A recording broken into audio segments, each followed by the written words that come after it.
third quarter. It just, I mean, it was. I know that unit had success to start the game too, but the third quarter really, as you would say, put a thumbprint. Yeah, both units played well in that quarter. The start of the first, start of the third, the starters really set the tone. And this is, out of respect for our opponent. We've seen how well they've been playing in the bubble, and our guys really competed, particularly on the defensive end, and we're able to sustain that. We've had these kind of moments before in the previous games. We just haven't been able to sustain it, and the second half was much better. I know a lot got made of the TJ Jimmy stuff in January, but tonight I think it was 25 possessions. Jimmy was matched up on him. TJ only got 3 shots. You probably can't play defense against a scorer that hot. A lot better than Jimmy did. Yeah, look, anything right now with the NBA is good. We need this. We need competition. So much of that was just a storyline, but who cares? Really. I mean, that was months ago, but hey, we're out here completing a season and just about on the brink of the playoffs in a global pandemic.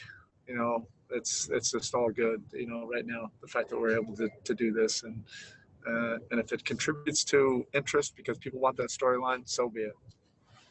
Another question on Jimmy. Not 5 of 13 from the field, but just the way he settles the offense. I know it's talked about a lot, but especially in that quarter, how important was that in that quarter?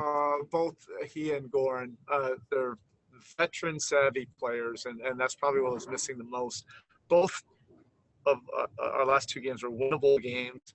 I thought they were great teaching, learning moments for our team, and not to make any excuses for it. But it certainly helps during those swing moments, momentum moments of a game where those guys just know how to get into offense, get the ball where it needs to go, get the right kind of shots, get to the free throw line, all the above. Those two were very good with that in the second half, in that third quarter. And, it was great to have them back for sure. I was going to say the rebounding advantage. How important was it in the first half, especially when the offense maybe wasn't flowing as much as you would like to finish with 9 more shots, I think, in the first half. What difference did it make to get on the glass like that? I don't know if that message could have been sent more than it has been sent in the last 48 hours that we've just gotten absolutely pounded and annihilated on the glass in the last 3 games. Erik, I don't know if it was a hunch or something you saw, but the fit with Jay Crowder with that starting unit has just meshed so well. Did you see something in your metrics, in your practices where you said this works? Or was this really a sort of experiment? Let's take a look in the seeding games so we'll know what we have. Look, there's nothing normal about this. I've mentioned it before, and I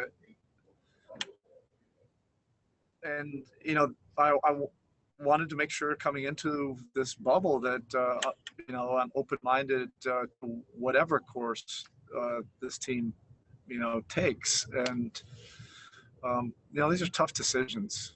It sucks, really. I'm happy for Jay and that unit that's working out, but that starting unit that started so many games for us was one of the best lineups in the league.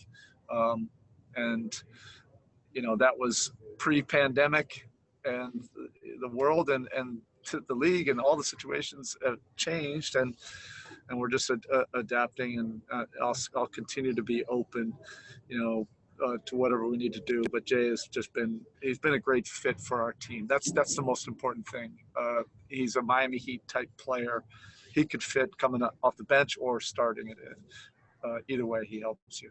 Erik, we always hear in playoffs, you have to have a go-to guy. You have to have sort of the guy. You look at your box score today where you had 7 guys in double figure, an unbelievably even spacing of the scoring. Is this a formula that can also have playoff success when you look at a box score like this and just get so much from so many? Yeah, the depth of our team obviously is a big time strength. The fact that we have a lot of different variety to our offense. But make no mistake about this, Jimmy Butler is a go-to guy, and you saw that tonight. I don't even care what his field goal percentage was. He was dictating the game. The ball was going through him. That's the definition of a go-to player. It's when your offense knows where the ball has to go, and he makes the right plays.